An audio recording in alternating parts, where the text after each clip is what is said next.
Some friend groups have tiers for emergencies. One friend group said online they have specific codes, like the cops do for their emergencies. 971 is, it's urgent. I'm at the store. I'm trying on an outfit and I'm waiting in the changing room while there's a line forming outside to see if I should buy these clothes and you need to help me. 951 is, you just found out that the person you went on 2 dates with has a full-blown family. 911 is, you just found out that your dad has a side full-blown secret family. Obviously, those are very extreme examples, and I'm sure it doesn't apply to high schoolers, but the 10th graders that Carly hangs out with all had their little emergency system, and that is to basically just mass text all of their friends telling them, my life is falling apart, you need to help me, and quote, I fucked up. March 19th, 2024, that's exactly what 14-year-old Carly Gregg texts all her friends after school one day, and they start panicking. Recently, Carly had just been all over the place. She's been drinking Germex, the hand sanitizer. Technically, the whole thing was a prank. They were like, hey, I dare you to drink the hand sanitizer as a joke. At least it was supposed to be a joke, but then she actually drank it. What? Yeah, and there was that incident where she brought a knife to school and then she stole the exam answers off the teacher's desk. If she's saying this is an emergency now, it's probably very serious. What's going on? Carly responds, I fucked up. I need help. I need help. When one of her friends asks, why? I can't tell you why. Another guy friend asks, should I call 911? To which Carly responds, you can't do that. One friend hops up on his bike and starts making his way over. Another friend, she gets dropped off by her dad because this seems very serious. And when she gets to Carly Gregg's front door, Carly's standing there. She does not appear to be in the middle of an emergency. In fact, she seems calm. So what was all of that? Carly asks her, are you squeamish? I need you to not freak out. I'm not going to freak out. What's going on? You're not squeamish, right? Have you ever seen a dead body? Carly's friend shakes her head no, and Carly brings her into her bedroom where she looks down, and on the ground of 14-year-old Carly Gregg's bedroom is a dead body. We would like to thank today's sponsors who have made it possible for Rotten Mango to support the Palestine Children's Relief Fund. They are volunteer-based and provide free medical care and humanitarian aid to thousands of children, really any child in need. This episode's partnerships have also made it possible to support Rotten Mango's growing team, and we would also like to thank you guys for your continued support as we work on our mission to be worthy advocates. As always, full show notes are available at rottenmangopodcast.com. A quick disclaimer, the defendant in today's case has been diagnosed with bipolar disorder. Other doctors disagree with the diagnosis, but just to be clear, just because someone has a particular mental health condition does not automatically make them violent. So with that being said, let's get into it. There's a part of trials that tends to go viral, and that's typically when defendants hear that they have been found guilty. In some cases, it might be just the raw human emotion. I mean, you're capturing this very intense, life-altering realization in real time. I mean, you witness a person processing the fact that their life as they knew it is effectively over. Maybe it's like a satisfying feeling you get as a viewer, knowing that justice has been served. And sometimes these guilty verdicts become much more intense when you factor in polling a jury. That's a thing. That's a thing, and it's quite brutal if you're found guilty of your charges. Because the judge reads the final verdict of guilty, then they're going to make you sit there while they ask each and every juror to respond to, juror number 2, is that your verdict? Is that your verdict? 12 times you have to listen to, most likely in a guilty verdict, each juror reconfirm, yes, you are guilty. You will spend the rest of your life rotting in prison.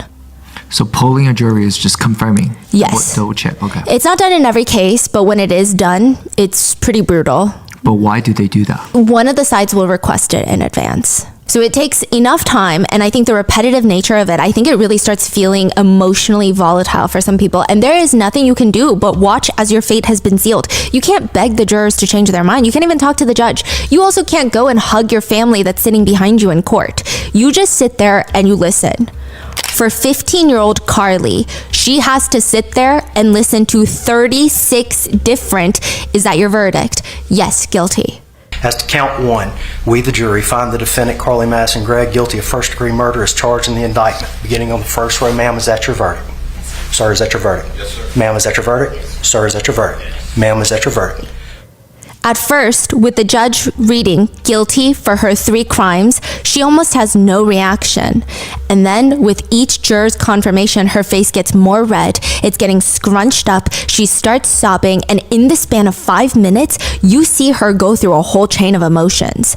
She hangs her head, she looks like she's trying not to act like this is happening, and then her whole body is shaking from crying, and then she just stares from the judge to the jury in almost this can't be happening, I don't believe this is happening face. There's just no way. She keeps looking at her family sitting behind her, but they can't do anything for her. Just 6 months ago, 14-year-old Carly Gregg is student of the year at her high school. She skipped a grade and was one of the highest academic achievers in her entire school. Everyone said she had a lot of friends and was quite popular. What happened since March 2024 and now September 2024 that she is now sentenced to life in prison at just 15 years old? You say there's 36 juries? There's 12 jurors, but she's convicted of 3 counts of a crime. Oh, so each person are asked, okay, 3 times each. 3 different crimes. She is found guilty, and each juror has to be asked to confirm 3 different verdicts. Wow, okay. Now, Carly Gregg, she rarely gets into trouble. She's the smart kid. Her mom's the math teacher at their high school. Her name is Mrs. Smiley, and she's like a fan favorite with the students. Carly's friends, let's call them Jason and Jenny, they start getting worried for Carly recently, March 2024. That's when everything starts feeling very unsettling. In fact, she's just acting very strange, more risky with her life. That morning in March, her whole demeanor feels off. She looks jittery, secretive, like she's hiding something. She's alone in the cafeteria and she spilled her milk. It's just weird. It feels like she's smoking weed again. And this is very unlike Carly. She was never really into drugs. This is the same girl that scored a 30 on the ACT already as a sophomore. That's higher than 93% of all test takers. And now she's smuggling in knives, getting caught, going to her teacher's desk, stealing and taking pictures of the exam, getting caught passing that around. This is just not normal behavior for Carly. Jason and Jenny, they come up with this plan. Today, they're gonna distract Carly and tell her mom everything. It's gonna be an intervention. Will Carly be mad at them? Probably if she finds out that it was them, but this is gonna help her in the long run get her act together. The plan is, Jenny is gonna take Carly on a walk around the school, distract her after class. Jason is gonna go visit Mrs. Smiley's classroom and tell her what he knows. And Jason's smart with it. He even tells Ashley Smiley, Carly's mom, don't confront Carly about it today, that she's hiding weed vape pens in her bedroom. I just don't want her to know that it was me and Jenny that told you this. He thinks as long as Mrs. Smiley listens to him, everything will be fine. Everything's going according to plan. School is dismissed, and as Jason bikes towards Carly's house to check up on her after school, he sees police cars all parked outside. That day, from the morning the high school bell rang, a series of events would take place that would end in murder. Carly crawls out of the storm drain. You know those little parts next to the sidewalk that has a gaping hole in the ground? And you get nervous anytime your dog walks anywhere like 10 foot near it? You can crawl into those. It's not advised. It's for storm water to drain so that your street doesn't get flooded. But You crawl out underground? yes. It's cramped, it's confined. There is typically a ladder. It's typically very dark, very cold. There's probably lots of rats and very uncomfortable. It's gonna smell incredibly foul down there. And by the time she's crawling out, there's people waiting for her. She's soaking wet. I mean, considering the circumstances of, crawling out of a storm drain, she's remarkably calm. She looks a little confused, a little uncomfortable around these strangers, but that's to be expected when you get arrested and your hands are getting swabbed for gunshot residue. And she's short. She's like maybe not even 5 feet tall at 14 years old. She's got this short brown bob. She's wearing a Nirvana shirt, and she asks the officers, "What is this?" It's GSR. It shows which hand you shot with. Oh, okay. Obviously, you fired with a pistol, correct? Yes, sir. She's very polite, almost kind of nonchalant. Like, if you were to go to the hospital and they ask you to take your weight, it's uncomfortable, you're not feeling the best, but you're being polite and you're letting them help you. They ask her, which hand did you shoot with? Oh, I don't remember. And as they're swiping her hands, she asks, is my stepdad okay? I don't know, baby. I can't talk to you about that. That's how a cop responds. I don't know, baby. Yeah. I do think he doesn't mean it, strangely. I think it might be a southern thing. This is in Mississippi. Is my stepdad okay? I don't know, baby. I can't help you now. Officer, I'm sorry. Are you okay? Yeah, The police step aside to talk to each other out of Carly's view about what just happened, discussing which facility they're going to take this teenage girl to. And one cop turns to the other and says, she doesn't even know about her mom. She's over here asking about, is my stepdad okay? When police were called to their house, they had found Ashley, the geometry teacher, Carly's mom, dead. Her stepdad Heath had been shot and Carly had been missing. She was found in the storm drain, not even like an hour later. So what happened? People don't know what happened. The police need to figure it out. And all the answers are in this small camera that's hiding inside the refrigerator. It's not normally placed inside the refrigerator because why would one need a camera in the refrigerator? That's very odd. It's normally up on a high shelf in the kitchen so you can see the whole back door. You can see the kitchen. You can even see a little bit of the living room just outside.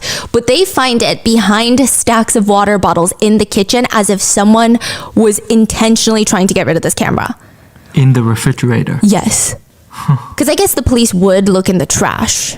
Is it like a Ring camera type of? Yes. Okay. And the police import the footage and they start watching. And I'm sure it's strange for authorities to watch footage from inside someone's house. It's just weird when you watch someone move about their space. This is publicly available. I'll insert it in the video, but it's odd because these are actions that people have when they think nobody is going to perceive them. Their faces are usually different too because they're not trying to smile or make certain faces because they're around people. They're just more relaxed. The police click open the first file from that day. And at this point, this is what the police know. Ashley and Carly may have had a tense car ride home, considering one of Carly's friends told Ashley that she was having problems with weed and had a burner phone and she had weed vape pens hidden in her bedroom. And it's likely that Ashley Smiley, the mom, was going to go look for those weed pens in Carly's room once they got home. And they know that Ashley Smiley, the mother, the math teacher, is found dead in Carly's room. So it's safe to assume that she's in there right now when the video starts playing, because she's not in the video. You see Carly letting the family's 2 golden retrievers in from the backyard, and she's walking in through the back door, but her demeanor is interesting. She's almost sneaking back in. She's walking through the kitchen, but she's careful about each step, trying to listen while quietly going towards the living room. She's standing in front of the living room. She pokes her head out to the right, then to the left, and then she listens briefly and then starts swiftly, quietly moving towards the left.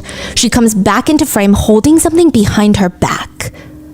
Does she hear someone? Is it like a possible intruder? What's going on? At this point, the dogs are roaming around freely in the house. Their tails are wagging. They're completely oblivious. They're having a good time. Is there an intruder? It doesn't make sense. Right? You see Carly go from the left side of the hallway, pass by the kitchen to the right side of the house, holding what appears to be a gun behind her back.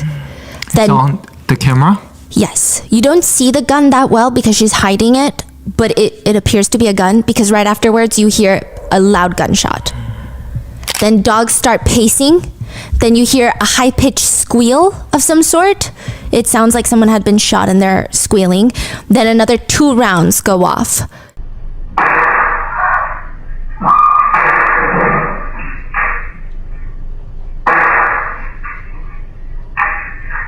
And for a brief moment, everything in the kitchen freezes, and then the dogs start pacing. The dogs are so anxious, they're confused, they're trying to figure out what's going on. Carly walks back into the kitchen, calm. Like gunshots did not just go off in the house. Is she holding the gun? Behind her back. And she sits in one of the counter stools facing the camera, and she places whatever was holding behind her back down on the counter, but you can't see it, and it seems intentional. And she grabs her phone and starts messaging people. Her demeanor is very bizarre, considering 3 gunshots just went off in her house. She's hiding, right? From the camera? Yes. That's crazy. So she's aware the camera is recording right now. Yes. Everything she does is on camera. Mm-hmm. That is so bizarre. She hides her whatever behind. She starts getting on her phone, and her demeanor is very strange. One of her pinkies is in her ear, digging in her ear while she's messaging her friends. That's just how casual everything seems.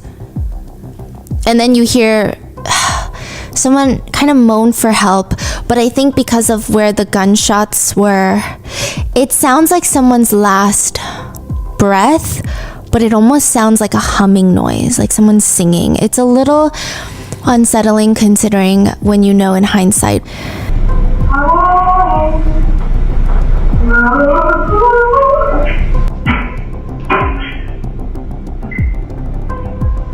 Carly perks up. She listens. She's calm.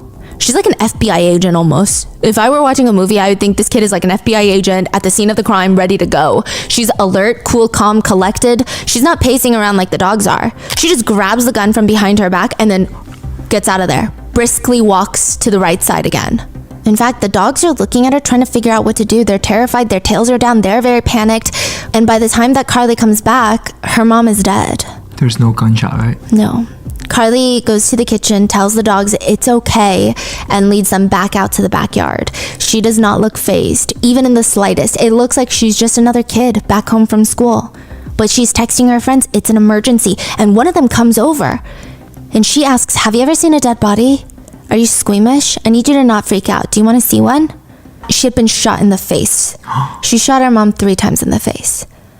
Then she asks her friend, can you wait outside in the backyard so I can, quote, I put 3 in my mom and I'm going to put another 3 in my stepdad when he comes home. She had even taken her mom's phone and texted her stepdad, you almost home, honey? Question mark. Carly Gregg, the little girl of the math teacher in high school, the one that skipped a grade because of how intelligent she is, she killed her mom in cold blood and tried to kill her stepfather too. So what the hell is going on in this house? I don't understand. She doesn't end up killing Heath, her stepdad. She ends up shooting him. The bullet grazes his trap muscle on his shoulder, and he manages to wrestle the gun from her. And she flees the house, hiding in the storm drain. What's going on with the friend? Do we have any details on what happened? Traumatized. They didn't expect to see a dead body, and now they're like, Carly has a gun and she's telling me to wait in the backyard, so I'm just waiting in the backyard because I don't want to be shot if I'm running away. I mean, they didn't say exactly like that, but it's pretty clear that's what happened. Yeah. Now, when a 14-year-old kills anyone, one of the first questions is, okay, yes, but are they insane? Because any other option doesn't make sense. 14-year-olds aren't inherently evil, are they? I mean, how can they be? They look so young and naive. She must have some debilitating mental condition that makes her legally insane, right? Carly kept this journal where on March 12th, so a week before the incident, she writes, I think I had a psychotic break earlier. The whole ordeal was quite silly. I actually spoke with one of the voices in my head. Well, I didn't hear them until earlier today, but I only do then. My particular friend and I were practically screaming bloodthirstily and ravenously. I mean, thank God physical confrontation was not fruitfully possible. I sound crazy. I need to get back into the habit of journaling. I think it's good. I haven't quite decided if I will bring this stupid thing to my therapist tomorrow. I just can't decide. Then stuffed into that journal is a loose piece of paper that's been folded up, and there's writing in the middle that reads, Anywho, I don't think I'll make it any longer. Then scribbled all over the paper is, please help me, please help me, please help me, in different fonts, different types of handwriting. I'm sorry, please help me. When asked about this piece of paper, Carly claims she has no idea what anyone's talking about, making it seem like she does not recall writing anything like that. Then another page in her journal reads, What do I believe? There is no God. Heaven and hell are fake. You don't need family. Writing your own destiny, loving yourself, don't belong to anyone, never be alone, go to your place of comfort often. Sometimes you must blend in but never forget. It's okay to be evil. Sometimes you must jump into the dark to truly see the light. Death is inevitable. Another one reads, Water, fire, earth. I choose fire. It's powerful, beautiful, and deadly. Those are the traits I desire, so I choose fire. Another one reads, Do I have schizophrenia? Am I having a psychotic break? And one that reads, I know one of y'all will read this journal. She then gives a guideline on gaslighting. She writes, Take advantage, happy hurting, life's greatest illusion is innocence. And there in the middle of that page is a pencil stabbed hole where she writes, She stabbed it like Tom Riddle, which is Voldemort from Harry Potter, whose most famous line is, There is no good in evil, there is only power and those too weak to seek it. Allegedly, Carly thought one day she was going to be famous for making a nuclear bomb. I don't know. So it's a lot to unpack. And maybe the prosecutors did not want to unpack it. They offered Carly and her legal team a plea deal. Plead guilty for shooting and killing your mom in the face 3 times and for shooting at your stepfather. Plead guilty and we will give you 40 years in prison. She'll be 54 when she comes out. Or the other option is go to trial. It's your choice. The ball is in Carly's park. And the judge tells Carly, think very clearly about this, because either she gets the 40 years, she could be 54 when she gets out, or the jury could either acquit her, meaning she gets no time, or the court could sentence her to 2 life sentences for murder and attempted murder and tampering with evidence. She can probably get out even earlier than 54, no? They said 40 years, no parole, I believe. Oh, okay. Carly stands before the judge and rejects the plea deal.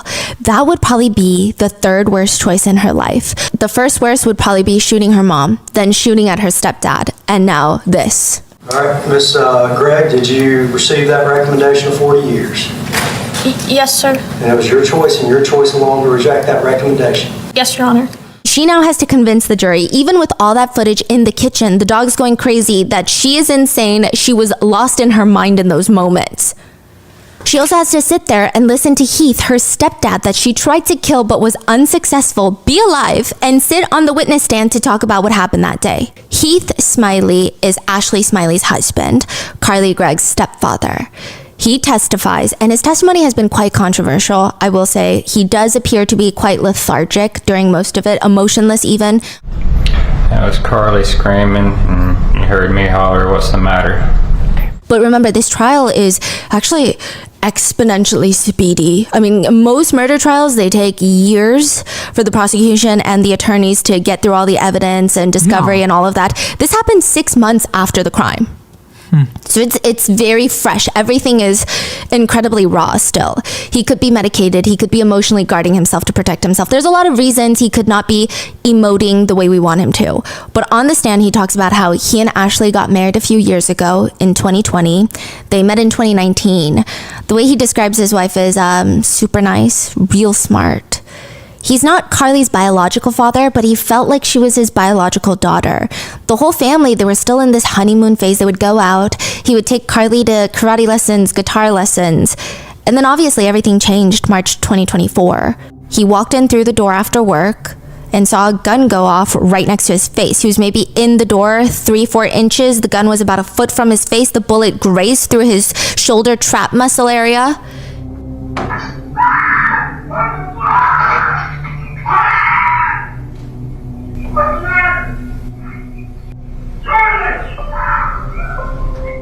And Heath's 911 call is played for the court, where he does not sound like himself. The 911 operator kept calling him ma'am. He's very incredibly distraught. It sounds like the adrenaline is overpowering and he can't even control his breathing. He isn't even able to tell the operator his address. He's just screaming. He's screaming that his stepdaughter had shot him. He managed to take the gun from her, but she ran out the back door. And Carly is the most emotional during the entire trial when she hears Heath's 911 call. Probably more emotional than when she is being read her final verdict. Really? Yeah. What was her emotion? Just snot dripping down her nose, sobbing. Your daughter tried to shoot you? Yeah. Where is she at? She ran away. How old is she? 14. 14? I mean, I can see potentially why. I mean, when Heath discovers his wife Ashley is dead, he sounds a bit like a wounded animal.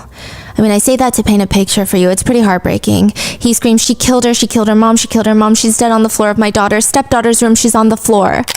When the dispatched officer arrives at the house, you can hear Heath screaming inside the house. He's finally able to open the door. He can barely stand up straight. Once he gets out the front door of his house, he falls onto the ground. He has his back up against the wall. He can barely talk. Sheriff's office! Hey, come outside for a minute. Hey, come here. Hey, where's your wife at, bud? Where's your wife at? She's dead on the floor in that room. The officer runs inside, looks for Ashley, and when he walks out, Heath is laying on the floor, on the porch. She shot me in the neck. It's okay, I think. Does she still have the gun? It's on the kitchen counter, I think. I went in the back door, she tried to shoot me. And 6 months after this, Heath is on the stand testifying, and a lot of the questions were about Carly's mental state prior to the incident. He says Carly's biological dad was just not a great person. He terrorized both Ashley and Carly, that Carly told them that whenever she went to hang out with her biological dad for required visitation custody, he would do really questionable things, like blow smoke in her face, do drugs in front of her. At one point, she reportedly told Heath that her biological dad forced her to drink a beer when she was 12. Ashley would do anything for Carly. They had such a good relationship, but because Ashley had lost a child previously to a genetic condition, it seems like perhaps she was a tad bit more on the worried parenting side, which I mean these days isn't the worst thing. Also, since her former ex, Carly's biological dad, struggles with drug usage, it seems like Ashley was very sensitive to anyone doing drugs around her, especially her 14-year-old child, for good reason. Ashley is in fact so scared of her first husband, the biological dad, she keeps a loaded weapon under the mattress of her bedroom. That's the one that Carly grabbed to kill her mom, which Heath said he was shocked by. He said that morning was as normal as it could be. I mean, everything was normal. Nothing was even slightly different. At one point, Heath states after the chaos was over, he realized the garage had a camera set up inside the garage. He went home after being released from the hospital. He found the SD card. He tried to copy the card onto his computer, and he also called the police. But instead of copying the videos to his computer, it moved the videos to his computer. Then he found the camera hidden inside the fridge. He called for the police for that as well. He did everything to be cooperative, but apparently the vibe he got back from authorities were that they were treating him strangely. The authorities gave him what appears to be lectures on, quote, tampering with evidence, because he had copied the files from the SD card. And he said that he stopped working with the authorities and hired an attorney at that point. He states that he loves Carly like his own biological child and believes the only reason she would have shot him was perhaps she did not recognize him. Maybe she thought he was an intruder or something. The prosecutor... So he saw the footage, right? Yeah. The same footage you just described? Yes, but he's saying she must not have been in her right mind. The prosecutors ask Heath to identify the person in court today that shot at him. Point to that person in court. They do this often. And he looks at Carly, points, and he smiles. And she smiles back. And they both smile at each other because Heath is in full support of his stepdaughter. There is a lot of discourse about Carly's stepfather, primarily because there's this one clip that's going viral where Heath is in court, he smiles at Carly, and I don't know what he mouths, but it sounds like he mouths, "I love you" to her. Which, I mean, stepdads love their stepdaughters, but I guess people just thought it was weird. So there is a lot of discourse about the stepdad. And I do want to mention that this is not normally something I would include in one of our episodes. I think it's really dangerous to talk about these types of theories that have no proven basis yet or ever, but it's just such a big part of the discourse of the case that it would be nearly impossible to bring you a comprehensive overview of what happened without including it. And a lot of it has to do with the interactions during the trial. Now, I don't think most of us are trained behavior analysts, nor do we know these people personally, nor do we have access to their personal devices. So keep that in mind. These are just theories circulating on the internet. Heath Smiley is not a known suspect of any sort of crime. In fact, he is a victim in this case, unless there's any new developments that suggest otherwise, which I don't know if there will be. But until then, he's honestly just a victim, and these theories are a little unhinged sometimes. So there is this wildly circulating theory that somehow Heath is involved in the murder. Again, just to reiterate, this is a pretty high-profile case. If there was evidence he was involved, I would have to hope that law enforcement would have found it, and I just don't see why they would do anything to protect Heath. But the theory that is mainly based on gut feeling and court clips, some netizens think there's no way that Heath is able to forgive Carly for something like this. There's just no way. There have been arguments by netizens who state even if that was your biological child that killed your wife, it would be hard to forgive. And they're saying, like, as parents, I'm saying this. I'm not a parent, I wouldn't know. They say, even if this was a stepdaughter that you raised from birth since she was a day old, it would be hard to forgive. But they state it's even stranger when you realize that Heath only met Carly and Ashley in 2019.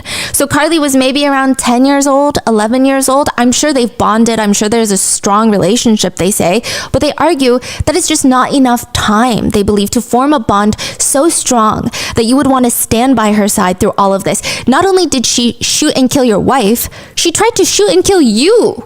a lot of parents were commenting saying, even if my biological child that I birthed and raised from the minute that they came out of me, if they tried to shoot and kill me, I don't know if I could forgive them. Would you really have such a strong bond that you raised after 4 or 5 years, this child, that you would, rather than your own self-preservation? People are saying if she's free, she could easily try to, quote, finish the job, if you will, and kill him. Netizens are also confused by the fact that there was a protective order put in place where Carly and Heath were not allowed to communicate for Heath's safety, but Heath, the stepdad, requested it for it to be lifted. He has been speaking with Carly ever since while she's been in prison awaiting trial. They talk nearly every day, it appears. Then there's the whole thing with the SD card being copied onto his computer and the police having to have a conversation with him about tampering with evidence. He lawyered up after that. Some netizens thought that in addition to everything that else is strange, the SD cards is strange. What if he wanted to make sure there was nothing on there? But just to clarify, Heath was never considered a suspect. A few other parts that netizens point out is obviously the fact that he's forgiving of Carly and that he's supporting her. But later when the defense asks him what his wedding day to Ashley was like and how Carly was that day, he says Carly was just her normal, wonderful self all day. A lot of netizens think just the way he describes Carly to them does not come off as very honest, but overly perfect. They feel like he fully works for the defense in trying to help her. He's bringing up stories of how smart she is, how friends depend on her. She's so sweet, so happy, so bubbly. She loves the dogs. One netizen writes, there is no way she was this calm, peaceful, and sweet all the time. She was taking medications, getting therapy, self-medicating. I mean, something was clearly wrong, so what is this? One netizen writes, defense will love his testimony. No justice for his wife, only Carly, I guess. Others state that Heath smiles more when he talks about Carly than when he talks about his own wife, Ashley. I did notice it, but I did notice it once someone pointed it out. So I don't know. And when did you and Ashley Smiley meet? It was the spring of 2019. And at some point, did you and Ashley Smiley end up marrying each other? We did in June of 2020. Where'd y'all get married? We actually went up to Gatlinburg when things opened back up after COVID. Tell us about yours and Carly's relationship before March 19, 2024. We were always good. We laughed and played and messed around, loved video games, and took her to karate stuff until she kind of got tired of that, and she started going to guitar practice weekly, so I was taking her to that every week. One netizen writes, I don't think I'm accusing him of anything inappropriate, just stating that he's acting very strange. It's weird. Defending the child you only knew for 3 years that tried to kill you? Now, others argue that not everyone has to be skeptical of innocent people and victims. They argue, yes, these types of cases have happened before, where stepdads will groom the children and then might even try to get them to kill the mom, or a foster child will, there have been some cases of that. It's a lot. But they argue, even when he's talking about their family life, it just seems like a man who actually enjoyed his new life with his family and his new kid. He talks about how he and Ashley surprised Carly with their second golden retriever. It just sounds like very fond memories for him, which they find enduring that he and both Carly are able to think back to those positive memories. Other people are saying, this is just unfair that you're accusing him because first of all, he's a victim. There's no proof. And if there was, law enforcement would have found it by now. And second of all, it's almost perpetuating this narrative that stepfathers cannot love their stepchildren without being creeps.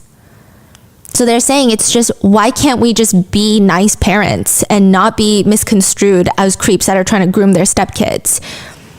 I mean, they're both smiling when he's talking about it. And if you listen to the footage they released in court, you hear him get shot. Yeah, in the garage footage, you hear a bang go off, and then you hear screaming, and then a few more bangs go off, and then you see Carly and her friend running, jumping the fence from the back door. Also, the 911 call, I mean, that was a very intense 911 call. I just don't know how someone would fake that kind of emotion. If he did, that's an Oscar-winning performance. As for getting an attorney, it makes total sense. They say you don't want to talk to a police officer without an attorney present, as well as the fact that they took his ID and didn't give it back to him, and they kept giving him these weird lectures of tampering with evidence when, if he was suspicious, why would he even call them about the SD cards? The police weren't even looking for SD cards. They didn't even know the existence of these cameras. So it's not like, where are the SD cards? He called it and then willingly gave it to them. So they're like, no, he's never even been considered a suspect. These group of netizens comment, if you have ever had severe trauma or PTSD, I mean, you know not to judge this man. You detach, you learn to compartmentalize the trauma. Another one reads, this is a trauma response. It's called compartmentalizing. Stop victim shaming and blaming. Another one reads, everyone really needs to stop with the accusations against the stepdad. If you don't think the detectives and prosecutors haven't already checked out that angle, you're nuts. Further, if there were something there with the stepdad, her defense attorneys would be using it as part of her defense, because then she could say that she was coerced or manipulated into doing these things by another adult. Another suspects that he might just be very medicated right now. And I will say, I think it would be really hard to fake that 911 call. One netizen comments, the grief in his cries for his wife is earth-shattering. Or, I don't feel that he's covering up or hiding anything. I think this is a man destroyed. He's just numb. He's answering all the questions asked. That's my opinion. Others think not only do they feel bad for Heath, but it just shows how good Carly is at manipulating people. She fooled her friend, she tricked her mom, her psychiatrist, and now her stepdad, especially because he's in such a vulnerable state. He might feel almost, to a degree, trauma bonded to Carly. In a sense, Carly might be the only other person that went through what he went through that day. Or maybe even helping her will give him a purpose to try and offset the bad, some netizens have speculated. Or perhaps it's the guilt of missing your wife and knowing that perhaps Ashley would not want her daughter to be rotting in prison for the rest of her life. One netizen comments, I feel he's being manipulated by Carly and is making himself look like a creep for defending her. Which many netizens can see. Just the way he talks about Carly, it sounds like someone who has been charmed almost. When he talks about how intelligent she is, he states, she was always complaining to us that kids constantly bug her for help with schoolwork because she can do all of it so easily and she can explain it to them better than most teachers. And she got so tired of them coming to her for stuff. She loves school, but she was almost bored with school a lot of days, even though she was in the advanced classes. She was a light year ahead of everything they're teaching. You know, anything new she picks up and just wants to be a step ahead of the teachers. At one point, the defense attorney asks, in all the time that you've known Carly, would you describe her as callous? No. Calculating? No, not except with math. And he smiles, and Carly smiles. So Carly's grandparents have also been in attendance, Ashley's parents, it seems. She smiles at them whenever she comes into the courtroom. So people use that as proof that Carly's just very manipulative, it seems. Do we see the grandparents' reaction? Yes. Not in the high emotional moments, but when she smiles at them, and they're typically stoic and smiling back. Yeah. There might be a legal aspect to all of this too. Some people say, no, he's not defending Carly because he is like doing something weird with Carly. It might be because he's trying to protect himself. Technically, the gun used to shoot Ashley is registered to Heath. Heath knows that prior to this, she was seeing a therapist and Carly was mentally unstable. Some netizens believe that could fall on Heath. He could get some sort of charges for having his gun so easily accessible, because recently with all the other happenings, the school shootings, that has been the case where parents know that their children are mentally unstable and still let them have access to weapons. They also get charged, which rightfully so. But some people think he's doing this defense of like, no, nothing was wrong, so that he doesn't get legally held potentially for having her have access to these weapons. Wow. So some people are saying it's not a weird thing. He's doing this for his legal thing. And that's probably why he also got an attorney. I don't know about this theory. I don't know if the police would have charged him with anything, but a lot of netizens have been pointing it out. Also, there were a lot of guns in that house. There was also a shotgun and an AR, unloaded, but in the closet. But still, one netizen writes, hearing that the gun was unsecured under the bed, it feels like all of this could have been prevented or reduced with proper gun safety. So that's one of the theories. And then I will say a good chunk of people fall into the category of, I don't know, but it's definitely weird. They comment, very weird reactions from the stepdad, but I guess people deal with trauma differently. I don't know. One of the reasons that this case starts going viral recently is not just her interactions with her stepdad, whom she tried to kill, but Carly has very interesting court appearances, and she just behaves a bit interesting. A lot of netizens have opinions on how she looks, what she's wearing, how she cries. So people point out that she was arrested in a Nirvana shirt, and her hair was in this almost sporty looking bob, but now she's got this bob with bangs. She is kind of leaning into this doll girl type of aesthetic. I don't know. Obviously, nobody expects her to show up in court with her Nirvana shirt on, but some netizens think that she's clearly dressing in a way that is very reminiscent of Catholic schoolgirl outfits. Plaid dresses, collared dress shirts, cardigans with gold buttons all the way, frilly sleeves. Some netizens comment, who thought dressing her up like an 8-year-old would be believable? I don't know. The outfit makes her look more evil. The little Catholic schoolgirl thing does not work on us. They also say with her hair, the short hair with the bangs and the outfits, they say she looks like the girl from the movie Orphan, which makes this creepier. But some commentators think it's working. They write, I mean, she's got that little pumpkin face, this little bob. She looks very innocent. Others make comments about how the defense is working overtime with her styling, saying, surprised they didn't just put her in something pink with unicorns on it. Yeah, so that's been a huge topic of conversation. I will say her baby face is kind of out of this world. She does look a lot younger than she is. And defense attorneys, to their defense, will coach their clients on what to wear, how to dress. But more so than her attire, I think it's her demeanor. I mean, the first day she looks a bit more distressed, but other than that, most of the time she looks like she's seen crazier stuff, like more exciting stuff. She looks like she's in the pews of Easter Sunday church sermon. She looks kind of disinterested. She's very emotional during Heath's 911 call when that's played. She's pretty engaged when Heath is on the stand. And she's the most locked in when the defense expert, the psychiatrist, goes up there to talk about how mentally unwell she is. What is she doing? She's just locked in? Locked in. So fascinating. Like, what are they saying? Just talking about her? Just that she has potentially schizophrenia, she's bipolar, she was not of her right mind. Over the last 5 years, she thought about 60% of her time in a depressed state, about 20% of her time in a hypomanic state, and about 20% of her time in a normal mood state. So I gave her the diagnosis of bipolar 2 disorder. The locked-in is weird. She's fascinated by how someone perceives her, how this expert perceives her. There is an authoritative look to her when she's locked in. It's not like, oh my gosh, I'm so nervous, what's happening? Like, I don't understand these words he's saying. It's almost analytical studying, which is it was a little creepy at times, yeah. It was a little unsettling. She does giggle and smirk a lot during the trial. There was one time... What? Okay, there was one where the prosecutor's expert went up there and he's talking about, yeah, I don't think she's crazy. I read through her journals. I spoke with her. I'm a psychiatrist. I don't think she's crazy. And like the whole Tom Riddle thing, that's from Harry Potter. And he's talking about the connections with Harry Potter and all these villains. She seems to have an obsession with villains. And she just smirks. A full smirk. Tom Riddle is from Harry Potter series, and he turns into Lord Voldemort, and he's evil. And so in her journal, she talked about Harley Quinn, war crimes, Tom Riddle. Sometimes she's giggling with her attorneys. I don't know if they're writing something, but she'll just giggle.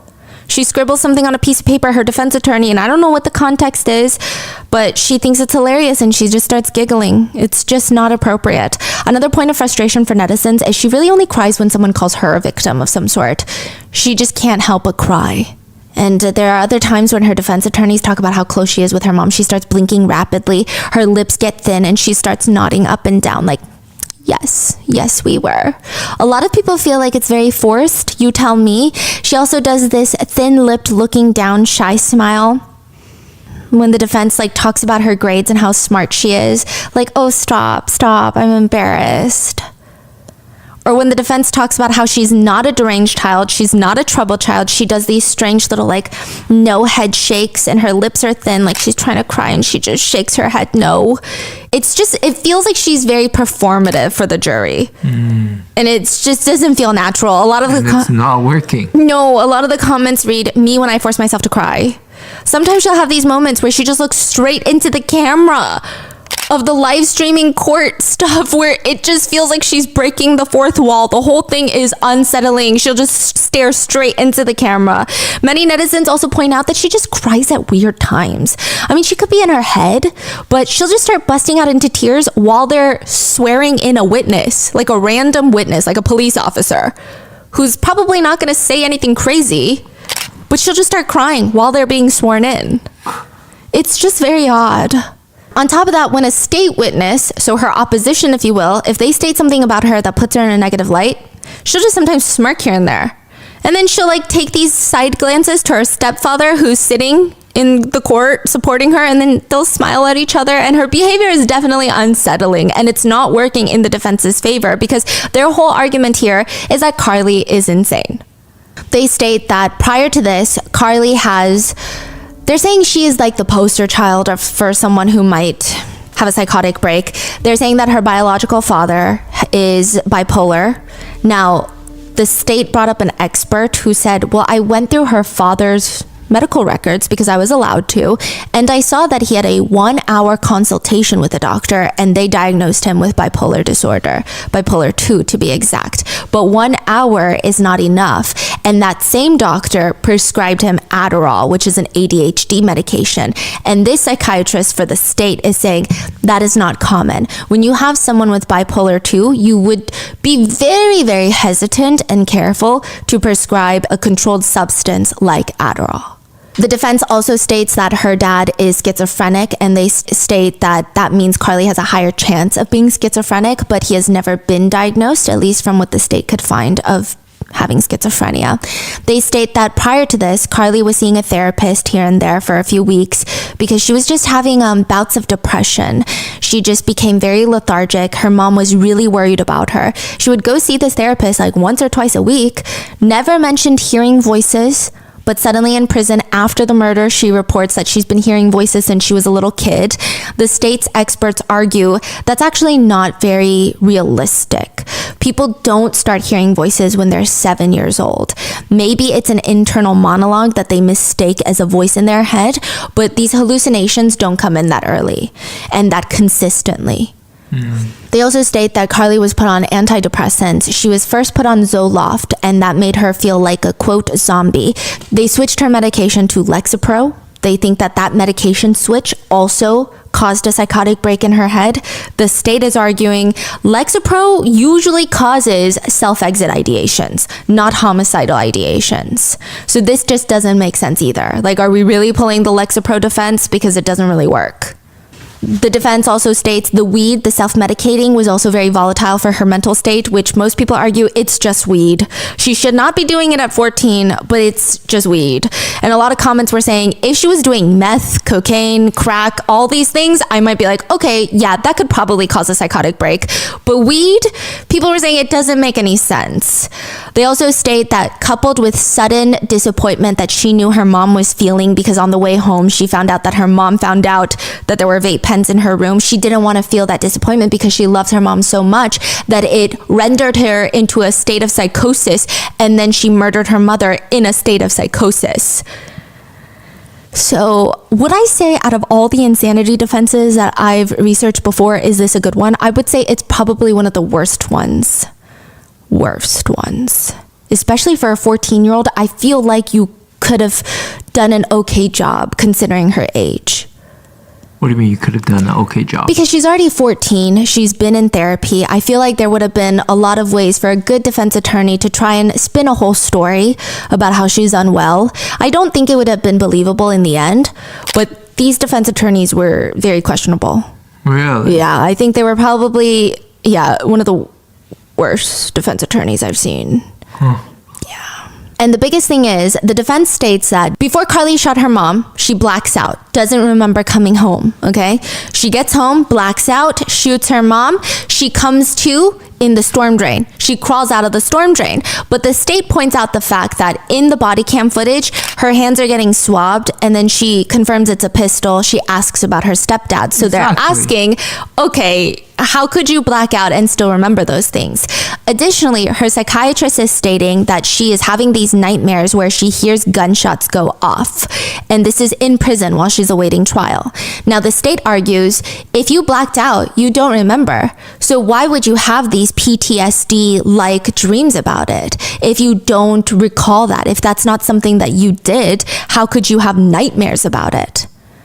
And then also they argue that her journal, it sounds like someone who wants it to be read. It sounds kind of like a little kid reads a book on psychosis and then writes a journal about it. And the journal was written all like recently? Yes. Like how recent was it? Within the oldest entry I think they brought up into evidence was maybe a few months old. Oh, there was one in 2023, so like 11 months before, she allegedly wrote, "I'm a schizophrenic person. I'm crazy. I miss the comfort of being sane. I just want to find true love. Then maybe I wouldn't be so crazy. I'm scared. I need help." Something along those lines.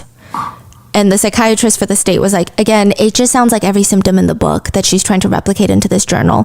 It sounds very villainous. All these things are a little bit odd. And and the way that she writes about hearing voices, she writes, "It's silly, actually." The state psychiatrist says, if you've met anyone with auditory hallucinations, they would never trivialize it. They would never say, "It's silly, actually," because these are real to them. It's so traumatizing. It's so haunting for them. They're terrified of these voices. They're not gonna downplay it and say, "I'm just so silly, I hear these voices." I see. Yeah. And also his whole argument in support of Carly was trying to argue that it seemed like Carly was out of her mind. She didn't even recognize him when she shot at him. That's how he says it. But she did text on her mom's phone, "You coming home, honey?" Like, it's very clear that she's luring him in. Additionally, one of the main notes of her psychiatrist that was seeing her prior to the murder was that Carly reported being angry with her friends because they weren't as serious as her. The psychiatrist wrote she never reported hearing voices. She was just kind of rude to people she felt were not as smart as she was. She felt like she was losing patience with her teachers. It seems like she gets off on being better than others. She would tell her therapist in almost a bragging way that she was reading Crime and Punishment, which is about a main character who is obsessed with his own intellectual superiority, that he starts planning to murder someone to get away with it. And he does in fact murder someone, and his whole life starts unraveling. He descends into a very scary state of paranoia, self-loathing. He's being hunted by a detective till he's ultimately confessed and is sentenced to hard labor. And they report that she does seem to have these very strange wants to appear a certain way. But that was about it. Other than that, she seemed a little depressed. The state argues Carly likely heard her mom in her room finding her vape pen. That's why she was listening. Then she walks with purpose quickly directly to where the object is that could kill her mother. In her mom's room is the gun under the mattress. To me, that sounds like an intact motor function. It shows coordination and it suggests a specific intent. She did not walk to the kitchen and grab a banana, which is something that many psychotic patients would do, like when they're in psychosis, in a state of psychosis. A lot of the times when people are in a state of psychosis, they don't harm others, they end up harming themselves by accident. She walks directly to where the sole object is that could kill her mother, retrieves it. In a very methodical manner, she peeks around the corner while hiding this object. These are high-functioning things that take several areas of the brain. It's almost predatory, in my opinion. That is the statement of the state's expert. And even with the 2 shots to Ashley's brain, he believes it takes marksmanship that shows a high level of brain functioning to shoot someone in the head like that. He says if he were to describe the crime, the psychiatrist states the word would be diabolical. And in fact, he states Carly is actually quite charming and manipulative in a sense. He says she's very likable. I liked her. I don't like saying any of these things. Wow. Yeah. Wow. So with the closing statements, the defense states, if Carly is so diabolical, so smart, so callous, why is this so dumb? Essentially, they ask, nothing about this looks like a well-planned out scheme. Much of what she did seems senseless. Why plan to shoot your stepfather and invite friends over? That makes no sense. Why wouldn't she immediately just run away? I hope none of us are ever judged by the worst moment of our lives, but rather our whole lives as a whole. And when you look at the facts of this case as a whole and the picture of who Carly Gregg is on the whole, you'll see this wasn't a bad kid. This wasn't a kid who was enraged. This was a kid experiencing significant mental health issues and health issues that were running in her family that we know are hereditary. This is a kid that was compliant with the medication that she was put on. However, that medication caused her symptoms to worsen. And while she was having a state of psychosis, in that episode of acute stress, she lost herself in what was the perfect storm. I'm asking you, for those reasons, to please find Carly Gregg not guilty by reason of insanity and finally quell this storm for Carly Gregg and her family. The prosecutors state, the defense wants you to believe that from the time she took the dogs out, she blacked out. Well, that's a real convenient time to be blacked out. But she still has the wherewithal to enter her mom's code into her phone and text someone specific, and that specific person is her stepfather, Heath Smiley. When are you going to be home, honey? They go on to argue, yes, she has mental health problems. Quote, those records state she has anxiety and depression. Ladies and gentlemen, it's indisputed that anxiety and depression don't cause you to kill someone. As for her hearing voices or having lapses in time, you did not hear that from any provider that's ever seen Carly before the crime. Was it a perfect plan? No, nobody ever said it was perfect. That's why we're here, but that is not insanity. In the end, Carly was found guilty. They are appealing her sentence, but a lot of netizens have a lot of thoughts, even with this verdict. The netizens who believe that Carly should have been found insane, not guilty by reason of insanity, they write, damn, some of you guys are brutal, she's a baby. She doesn't even have a fully developed frontal cortex. Things happen to children that develop these behaviors. They're born innocent. She's remorseful. It happens sometimes. 14 is a child. I know she took a life, but her brain is not fully developed. We're watching more and more children being treated like adults. I'm torn. The crime is really bad, yet we are dealing with a child physically, mentally, and emotionally. Poor Carly, the way her stepfather smiles at her and has a good relationship with her. I remember I started seeing a psychiatrist at 14 because I was bipolar. They had her on medication. Maybe she just flipped out. The others that do not believe she was insane at the time of the crime, that she knew what she was doing, they write, the fact that she shot her mom, came to the kitchen and was messaging someone, heard her mom screaming, and then went back to check up on her, she was fully aware of what she was doing. Another writes, oh, cry me a river. She was always trying to make herself cry, but it's not working. Sociopaths always forget to produce tears in their performances. I believe those tears are real tears. I just don't believe this was mental illness, is another comment. She cries for herself and herself only. She ugly snot cried today because it suddenly became very real for her that she will spend the rest of her life in prison. I don't know, after hearing from her therapist, nothing sounds like insanity. Sounds like a very intelligent girl who, for all intents and purposes, is now trying for some insanity defense. Still don't know if life is the answer, but she should have taken that 40-year plea. Others just focus on the evidence in the trial, like the footage of the dogs. They write, the body language of these dogs really makes it sink in for you. They instantly went from tails wagging excited to see their owners to scared, frantic, and confused. Animals are so perceptive. Wait, what happened with the dog? After the gunshots, they start pacing, like they look very anxious and stressed.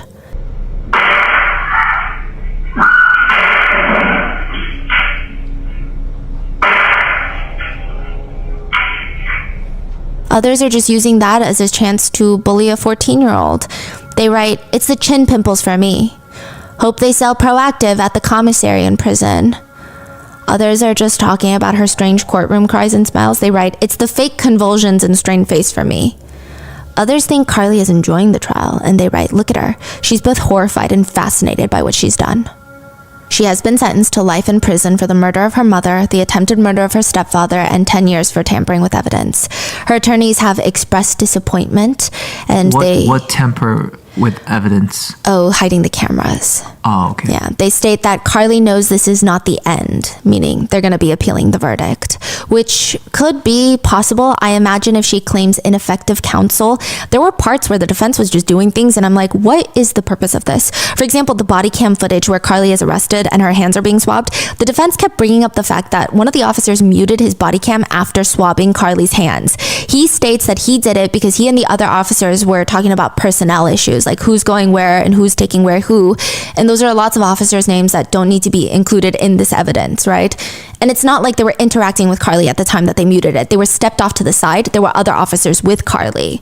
But the defense kept stating it was strange. It's against protocol. Is it not? Is it not? And everyone was like, I mean, it is. He did break protocol, but what does that have to do with Carly? Because it's not like he has any incentive or motive, or there's no suspicion that he was trying to help Carly, not help Carly in any way. Yeah, it's unrelated, right? Yes, but they were just kept going on it. Like, admit it, you broke protocol.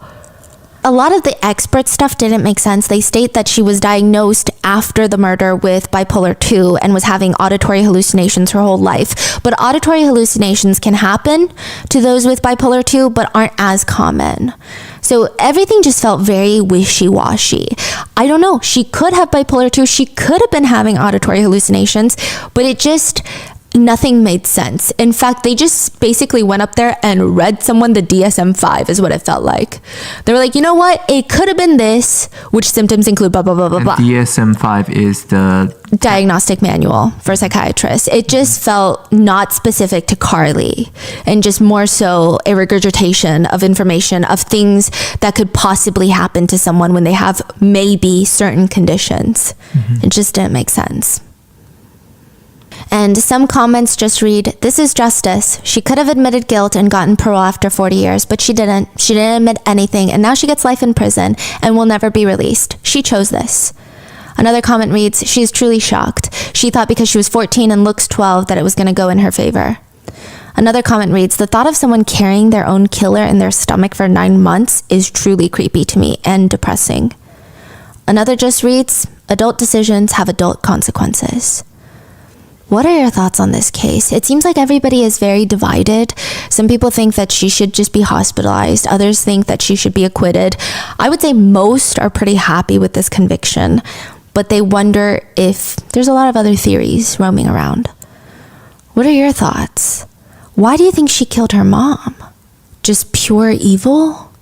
Some people were saying this is like a serial killer in the making, but a lot of people were also arguing it doesn't make sense. She doesn't have these trademarks that you see in a lot of serial killers. It just feels off. I don't know. What are your thoughts? Leave it in the comments. Please stay safe, and I will see you in the next one.